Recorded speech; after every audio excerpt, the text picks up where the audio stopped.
A promising budget Android tablet Xiaomi Pad 5.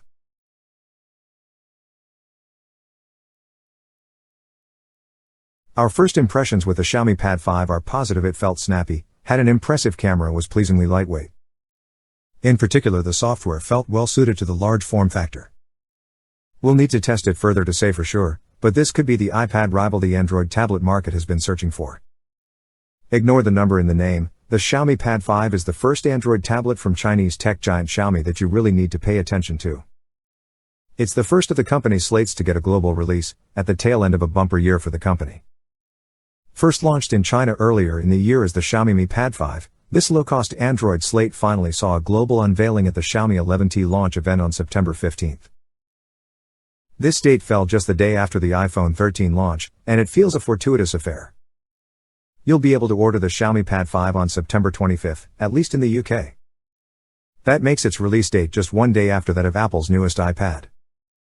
The tablet costs £369, roughly $510, $700 which gets you 6GB RAM and 128GB storage. That's a little costlier than the $329, £319, $499 iPad, but that price is for a slate with 64GB storage, so the Mi Pad might actually be better value for some.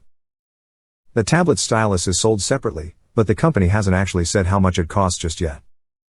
On paper, the Xiaomi Pad 5's display is its key selling point, beating out competition with its resolution and frame rate.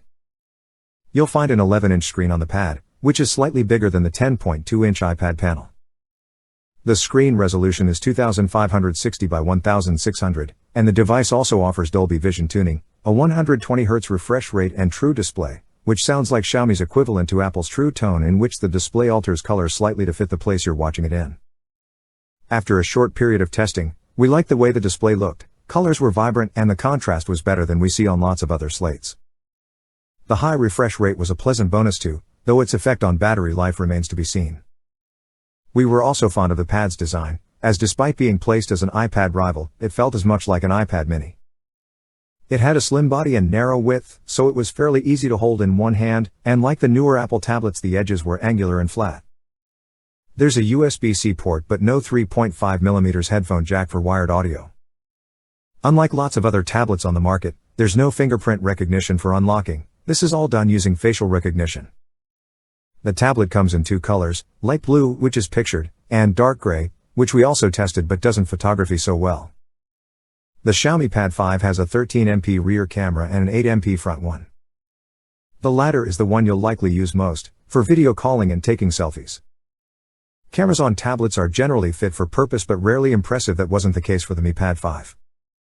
We were particularly pleased with how selfies looked, as they were fairly bright and balanced. It's likely some of the company's AI software from its phones are at use here. We only tested the Pad for a short amount of time, making it impossible to work out its full battery life, and it doesn't seem that Xiaomi has shared an estimate. Regardless, the 8720 mAh capacity promises medium battery life, maybe enough for roughly 10 hours of work or play.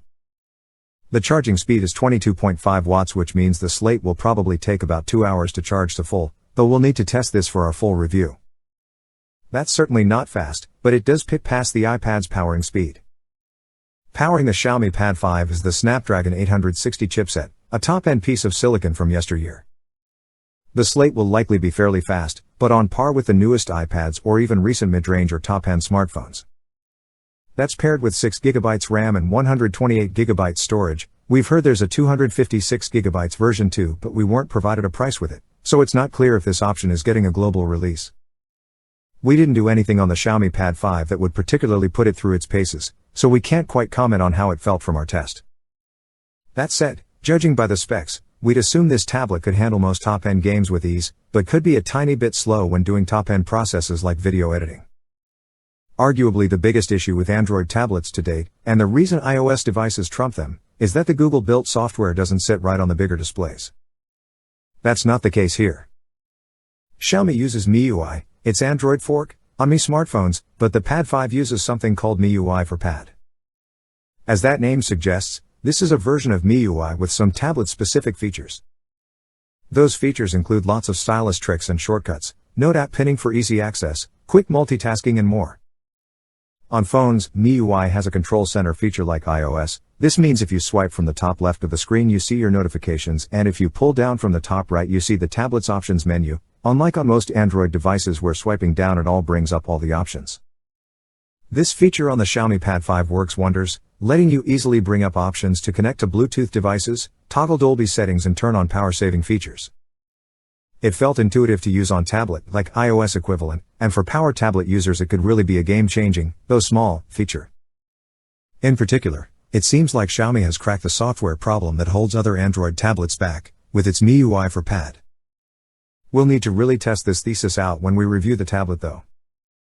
In fact, that's the main issue we had in our testing time. The strengths and weaknesses of a tablet take a long time to show up, more so than on smartphones, and it's only by using a Slate as a regular entertainment or productivity machine that reviewers can really understand how a gadget functions.